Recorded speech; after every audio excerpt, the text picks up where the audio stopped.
ఆంధ్రుల హక్కు అనే నినాదంతో ఏర్పడినటువంటి ఉక్కు ఫ్యాక్టరీని ఇవాళ నరేంద్ర మోడీ ప్రభుత్వం గత 10 సంవత్సరాల కాలంగా నిర్వీర్యం చేస్తూ ఉంది. ఎంత దారుణం అంటే విశాఖ ఉక్కు ఫ్యాక్టరీకి పనులు కేటాయించకుండా ఇవాళ దాని ఉత్పత్తిని పడిపోయేటట్టుగా చేసి విశాఖ ఉక్కు పరిశ్రమని ప్రైవేటీకరించాలనేటువంటి ఒక కుతంత్రం ఇవాళ నరేంద్ర మోడీ ప్రభుత్వం చేస్తా ఉంది.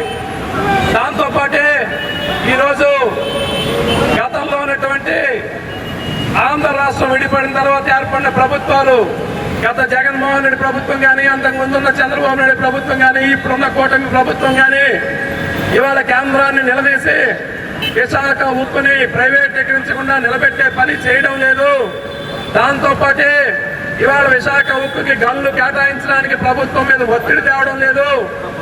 ఇంత దుర్మార్గంగా వేల కోట్ల రూపాయల ఆస్తులు కలిగిన విశాఖ ఉక్కు పరిశ్రమని దాదాపుగా 50,000 మందికి ప్రత్యక్షంగా పరోక్షంగా ఉపాధి కల్పిస్తున్న విశాఖ ఉక్కు పరిశ్రమని ఇవాళ విశాఖపట్నం అభివృద్ధిలో కీలకమైన భాగస్వామ్యం ఉన్నటువంటి విశాఖ ఉక్కు పరిశ్రమని ఇంత దుర్మార్గంగా నిర్వీర్యం చేయాలనుకునే ప్రయత్నాన్ని రాష్ట్ర ప్రజలందరూ ముక్త కంఠంతో వ్యతిరేకించాలని చెప్పని ఇవాళ కేంద్ర కార్మిక సంఘాలు, ప్రజా సంఘాల ఐక్య వేదిక తరఫున రాష్ట్ర వ్యాప్తంగా అన్ని జిల్లా కేంద్రాల్లో నిరసన కార్యక్రమాలను నిర్వహించడం జరిగింది. ఇవాళ ప్రభుత్వం ఎప్పటికైనా కళ్ళు తెరిచి కేంద్ర ప్రభుత్వం మీద ఒత్తిడి చేసి ఇవాళ కేంద్ర ప్రభుత్వాన్ని దీని నుండి ఈ విశాఖ ఉక్కుని ప్రైవేటీకరించి వెనక్కి వెళ్లేలాగా ఆంధ్ర రాష్ట్రానికి మణిహారంగా ఉన్నటువంటి విశాఖ ఉక్కుని అభివృద్ధి పదంలోకి తీసుకెళ్లేలాగా కేంద్రం మీద ఒత్తిడి తేవాలని చెప్పి రాష్ట్ర ప్రభుత్వాన్ని, కూటమి ప్రభుత్వాన్ని కూడా కార్మిక సంఘాలు డిమాండ్ చేస్తున్నాయి. ఇది కనుక పట్టించుకోకపోతే ఇవాళ రాష్ట్ర ప్రజానికం ఉక్కుని కాపాడుకునే దానికి ఉక్కు సంకల్పంతో ఎలాంటి పోరాటం కింద సిద్ధపడతారని చెప్పని ఈ ప్రభుత్వానికి హెచ్చరిక చేస్తా ఉన్నాం.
విశాఖ ఉక్కు పరిశ్రమకి ఐరన్ ఓర్ గనులు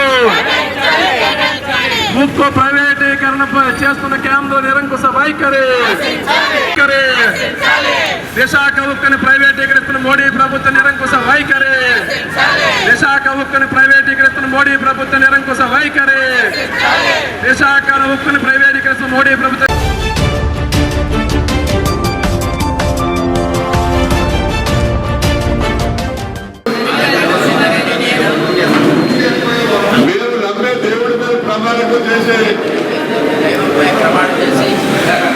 రాహుల్ గాంధీని భారతదేశ ప్రధాని చేయడం కోసం, అలాగే వైఎస్ షర్మిల గారిని రాష్ట్ర ముఖ్యమంత్రిగా చేయడం కోసం, కాంగ్రెస్ పార్టీకి పూర్వ వైపు తీసుకురావడం కోసం మా సాయి శక్తుల అన్ని రకాలుగాను శ్రమ ఉండి ప్రయత్నం చేస్తామని చెప్పి మా దేవుడి మీద ప్రమాణం చేసి చెబుతున్నాము.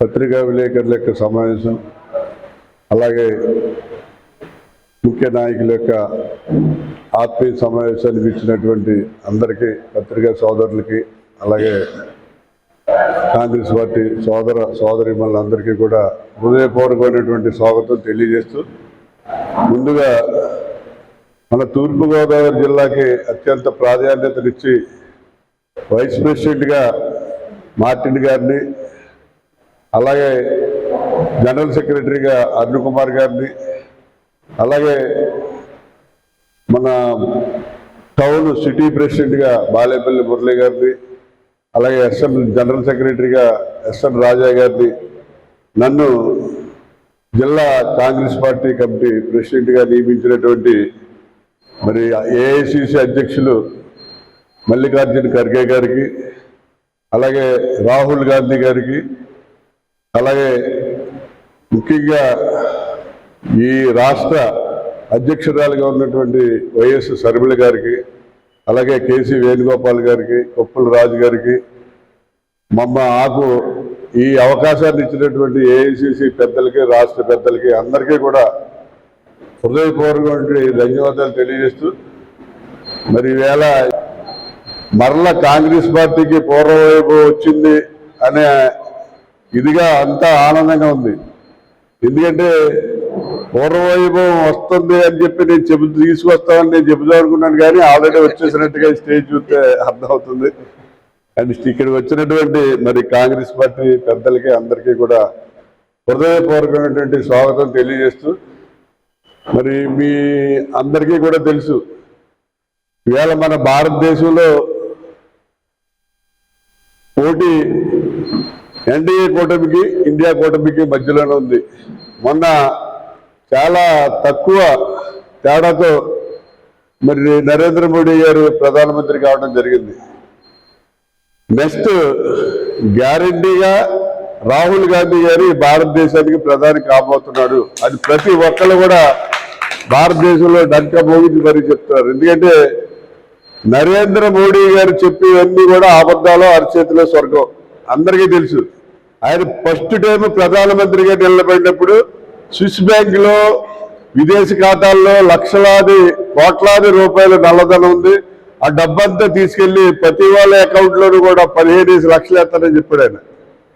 మరి 10 సంవత్సరాలు గడిచిపోయింది. 15 లక్షలు కాదు కదా, 15,000 రూపాయలు కూడా ఈవేళ ఎవరి అకౌంట్ లోనూ వేసిన పరిస్థితి లేదు. అందరూ అపూర్వ పక్షులు ఎదురు చూస్తున్నారు, నరేంద్ర మోడీ ఎప్పుడేస్తాడని.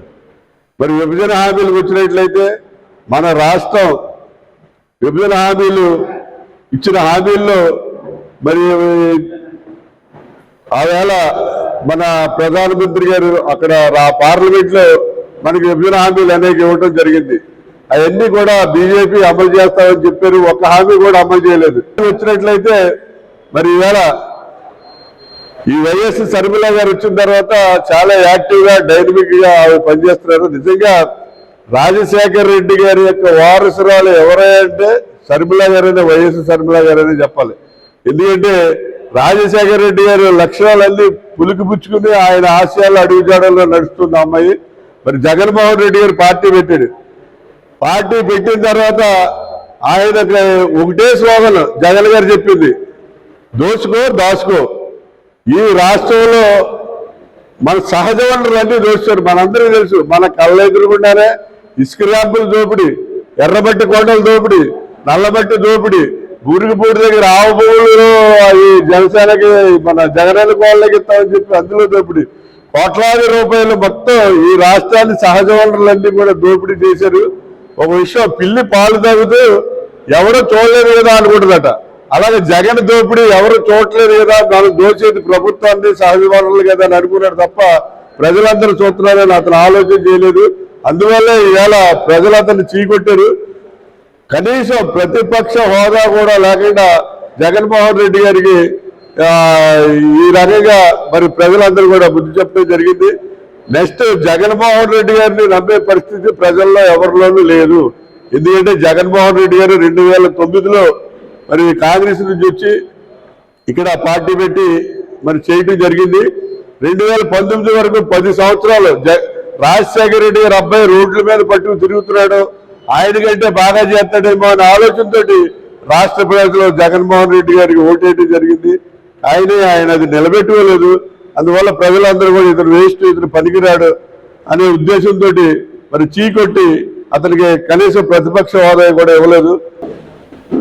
తూర్పుగోదావరి జిల్లా కాంగ్రెస్ పార్టీ అధ్యక్షుడిగా మరి కాంగ్రెస్ పార్టీలో సుదీర్ఘ కాలం పాటు పనిచేశారు. గతంలో సమాఖ్యాంధ్రంగా ఉండేటప్పుడు అనేకమైన కార్యక్రమాలు మరి విశ్వేశ్వరరెడ్డి గారు మరి కాంగ్రెస్ పార్టీలో కీలకమైన నేతగా వ్యవహరించారు. అటువంటి వ్యక్తిని ఈరోజు అఖిల భారత కాంగ్రెస్ కమిటీ అధ్యక్షుడు ఖర్గే గారు, అదేవిధంగా ఆంధ్రప్రదేశ్ కాంగ్రెస్ పార్టీ చీఫ్ శర్మలారెడ్డి గారు వారి యొక్క సర్వీసును దృష్టిలో ఉంచుకుని ఈ జిల్లాకు ఒక సమర్థవంతమైన నాయకుడు కావాలని చెప్పేసి వారిని జిల్లా అధ్యక్షుడు నియమించడం జరిగింది. ఆ సందర్భంగా వారికి ప్రత్యేకించి అభినందనలు తెలియపరుచుకుంటున్నాం. మొన్న 2 రోజుల క్రితం అఖిల భారత కాంగ్రెస్ కమిటీ ఆంధ్రప్రదేశ్ కాంగ్రెస్ కమిటీ కార్యవర్గాన్ని ప్రకటించడం జరిగింది. అందులో భాగంగా తూర్పుగోదావరి జిల్లా కాంగ్రెస్ కమిటీకి అత్యధిక ప్రాధాన్యత మరి ఢిల్లీ ఏఐసిసి వారు ఇవ్వడం, అదేవిధంగా శర్మలారెడ్డి గారు మరి రాజమండ్రి ప్రత్యేకమైన దృష్టి సారించి మరి జిల్లా నుంచి నేను రాష్ట్ర కాంగ్రెస్ పార్టీ ఉపాధ్యక్షుడిగా మరి రాష్ట్రంలో 13 మంది ఉపాధ్యక్షులు ఉంటే అందులో ఒక కీలకంగా నేను ఒక ఉపాధ్యక్షుడిగా నన్ను నియమించారు. శర్మలారెడ్డి గారికి ప్రత్యేకించి ధన్యవాదాలు. గతంలో మరి శ్రీకాకుళం మొదలుపెట్టి చిత్తూరు వరకు కూడా రాష్ట్ర ఉపాధ్యక్షుడిగా పనిచేసి జిల్లా కాంగ్రెస్ అధ్యక్షుడిగా 3 సంవత్సరాలు సుదీర్ఘంగా పనిచేసి కాంగ్రెస్ పార్టీ బలోపేతానికి ఆఫీసులో కష్టపడి పనిచేయడం జరిగింది. ఈ రోజు శర్మలారెడ్డి గారి నేతృత్వంలో మరి రాష్ట్రంలో కాంగ్రెస్ పార్టీ 2029లో అధికారం వచ్చే దిశగా మరి కాంగ్రెస్ పార్టీ శ్రేణులు అందరం కూడా సమీకరించుకుని పార్టీని బలోపేతం చేయడానికి నా వంతు నేను కృషి చేయడం జరుగుతుంది. ముఖ్యంగా తూర్పుగోదావరి జిల్లాలో ఉండేటువంటి 7 నియోజకవర్గాల్లో కూడా కాంగ్రెస్ పార్టీ ఒక బలమైన కార్యవర్గాన్ని బలమైన క్యాడర్ని కలిగి ఉందని చెప్పేసి కూడా ఈ సందర్భంగా మనవి చేసుకుంటూ మరి విశ్వేశ్వరరెడ్డి గారు నిరంతరం కూడా వర్క్ చేసే వ్యక్తి. అదేవిధంగా మిత్రుడు బాలిపల్లి మురళి గారు 3 టైమ్స్ నగర కాంగ్రెస్ అధ్యక్షుడిగా గత 7 సంవత్సరాలుగా పార్టీ బలోపేతానికి వారు కృషి చేస్తున్నారు. నియమించడం జరిగింది. అలాగే బాలేపల్లి మురళీధర్ గారు సీనియర్ కాంగ్రెస్ నాయకులు, ఎప్పటి నుంచో కాంగ్రెస్ పార్టీ సభ్యులు జరిగింది. అలాగే మాజీ డిసిసి అధ్యక్షులు సీనియర్ నాయకులు మార్టిన్ లూథర్ గారు స్టేట్ వైస్ ప్రెసిడెంట్గా ఆయన నియమించడం జరిగింది. అలాగే నన్ను రాష్ట్ర జనరల్ సెక్రటరీగా కూడా నియమించడం జరిగింది. మా అందరి తరపు నుంచి శర్మ మేడం గారికి ధన్యవాదాలు తెలియజేసుకుంటున్నాము. అలాగే గిడుగు రుద్రరాజు గారికి కూడా మా అందరి తరపు నుంచి మా జిల్లా తరపు నుంచి ధన్యవాదాలు తెలియజేసుకుంటున్నాం. మరి ముఖ్యంగా ఈ సంవత్సర కాలంలో నేను డీసీసీగా చేస్తున్న ఈ సంవత్సర కాలంలో నాకు సహకరించిన ప్రతి ఒక్క నాయకుడికి కూడా పేరు పేరున ధన్యవాదాలు తెలియజేస్తున్నాను. అలాగే నాకు సహకరించిన మీడియా మిత్రులందరికీ కూడా పేరు పేరున ధన్యవాదాలు తెలియజేస్తున్నాను. కొవ్వూరు నియోజకవర్గంలో నేను 2 సార్లు ఎమ్మెల్యేగా పోటీ చేశాను, మీకు అందరికీ తెలిసిన విషయమే. 2014లోనే నేను సర్పంచ్గా గెలిచాను ఇండిపెండెంట్గా. నా సొంత గ్రామం వచ్చేసి పెరవల మండలం ముక్కంలా. అప్పటి నుంచి 2014 నుంచి ఈ రోజు వరకు కూడా నేను కాంగ్రెస్ పార్టీలోనే ఉంటూ కాంగ్రెస్ పార్టీ కోసమే పనిచేస్తూ నా తోటి వారందరితో కలిసి నేను ఎక్కడి వరకు వచ్చాను. అంటే కష్టపడి పనిచేసే వాళ్ళందరినీ కూడా కాంగ్రెస్ పార్టీ గుర్తిస్తుంది అనడానికి నేనే చిన్న ఉదాహరణ. వారు నగర అధ్యక్షులుగా నియమించడం జరిగింది. తర్వాత వచ్చినటువంటి పిసిసి అధ్యక్షులు పౌరశ్రీ గిడుగు రుద్రరాజు గారు కూడా నన్ను నా సేవలను గుర్తించి మరలా 2వసారి నగరాధ్యక్షులుగా నియమించారు. అట్లాగే ఇప్పుడు మా గౌరవ శర్మలమ్మ గారు కూడా 3వసారి సిటీ అధ్యక్షులుగా నాకు అవకాశం ఇచ్చి పార్టీ పటిష్టతకు కృషి చేయమని ఆదేశించడం జరిగింది. వారికి రుద్రరాజు గారికి, శైలజరాజు గారికి, అట్లాగే శర్మలమ్మ గారికి మరి నా తరఫు నుంచి ధన్యవాదాలు తెలియజేసుకుంటూ నేను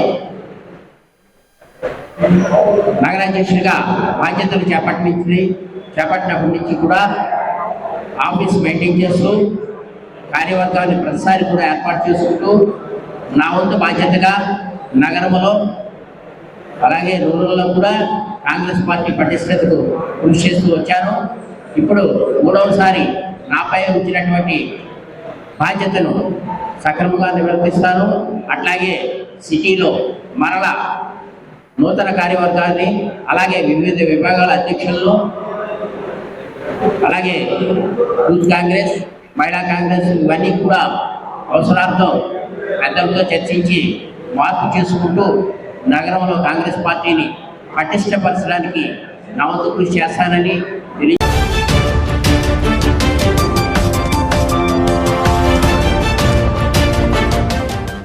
ఈరోజు సెప్టెంబర్ 9 మనందరికీ తెలుసు చాలా అరాచకమైన అకృత్యం కలకటాలో ఆర్జేకర్ హాస్పిటల్లో జరిగి ఈ రోజుకి 1 month కంప్లీట్ అయింది.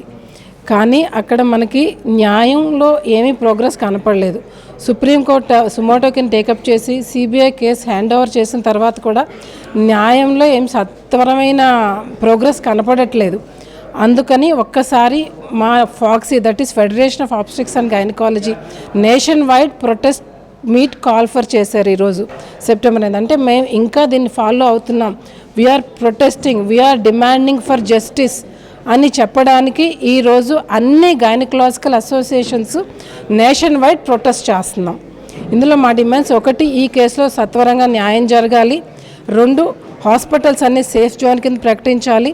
3, all women workers, not only health care workers, all women workers should have safety working environment and there should be strict central laws which should be implemented against violence against doctors. Thank you. నేను doctor Arun Kumari, Harsha hospitals, Rajahmundry gynaecological association president. ఈవేళ September 9వ తారీఖు ఈ ఘోరమైన అన్యాయం జరిగి నెల రోజులైన ప్రభుత్వం తరపు నుంచి కానీ both central and state government తరపు నుంచి కూడా ఇప్పటి వరకు ఎటువంటి న్యాయం కానీ, డాక్టర్ లలిత గారు చెప్పినట్టు ఎటువంటి, అంటే ఎవరో ఒకళ్ళు ముద్దాయిని నిందించారు కానీ ఎటువంటి ఎవిడెన్స్లు బయట పెట్టలేదు. మరి ఈ కేసు విషయంలో ఎందుకు ఇలా జాప్యం జరుగుతుందో తెలియట్లేదు. దీనికి నిరసన వ్యక్తపరుస్తూనే మొత్తం యావత్ దేశంలో అన్ని గైనకాలజీ అసోసియేషన్ వారు కూడాను ఈ నిరసన కార్యక్రమాలు అనేది పలు విధాలుగా చేస్తున్నాము. అలాగే దాన్ని పురస్కరించుకొని నేషనల్ కాల్ని యాక్సెప్ట్ చేస్తూ ఇవాళ Rajahmundry obstetrics and gynaecological association వారు ఐఎంఏ హాల్ నందు ఈ నిరసన కార్యక్రమాన్ని తోటి పాత్రికేయులతో కూడి మేము ఇది జరపడం జరుగుతున్నది. మేడం చెప్పినట్టు, అరుణ్ కుమారి గారు చెప్పినట్టు మా డిమాండ్ ఒకటే: సత్వర న్యాయం జరగాలి. నమస్తే అండి, నేను మీ doctor Devishri, secretary, Rajahmundry and obstetric gynaecological society. మంచి క్వశ్చన్ అడిగారండి ఇందాక. ఇది ప్రొటెక్షన్ అనేది డాక్టర్సే ఎందుకు సపోర్ట్ చేస్తున్నారో మిగతా ఫీల్డ్ వాళ్ళు ఎందుకు సపోర్ట్ చేయట్లేదు అని. మన ఆంధ్రప్రదేశ్ వాళ్ళ ప్రతి స్త్రీకి నేను తెలియజేస్తుంది ఏంటంటే, ఇది డాక్టర్ సమస్య కాదు, ఇది ఒక స్త్రీ సమస్య. వర్కింగ్ ఉమెన్ ప్రతి ఒక్కళ్ళు తెలుసుకోవాల్సిన సమస్య. చాలామంది షాపింగ్ మాల్స్లో కానీ స్టాఫ్ నర్సెస్ కానీ చాలా ఫీల్డ్లో వర్క్ చేస్తారు, డే అండ్ నైట్ డ్యూటీస్ చేస్తారు. వాళ్ళందరికీ గురించి కూడా చెప్తున్నాను. ఇది ఒక సేఫ్టీ గురించి చేస్తున్న నిరసన. మీరందరూ కూడా ప్రతి ఫీల్డ్లో ఉన్న స్త్రీ వర్కింగ్ ఉమెన్ కూడా ముందరికి రావాలని కూడా కోరుకుంటున్నాను. ఇది ఒక స్త్రీ సమస్యగా భావించండి, డాక్టర్ సమస్య కింద కాకుండా. Thank you.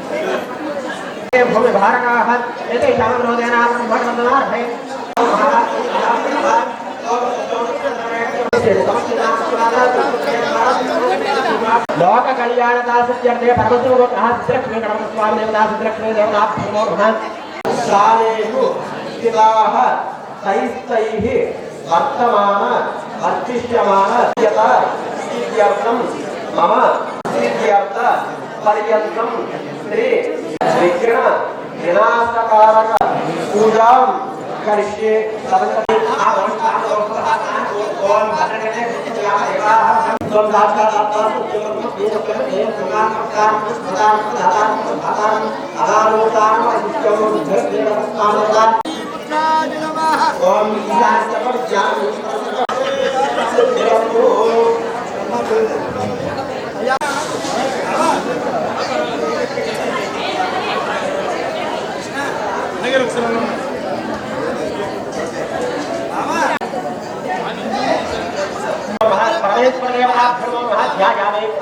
समर्पयामि आवाहयामि अक्षरां समर्पयामि नवरत्न हेतु सिंहासनार्थं समर्पयामि पाद्यो बाध्यं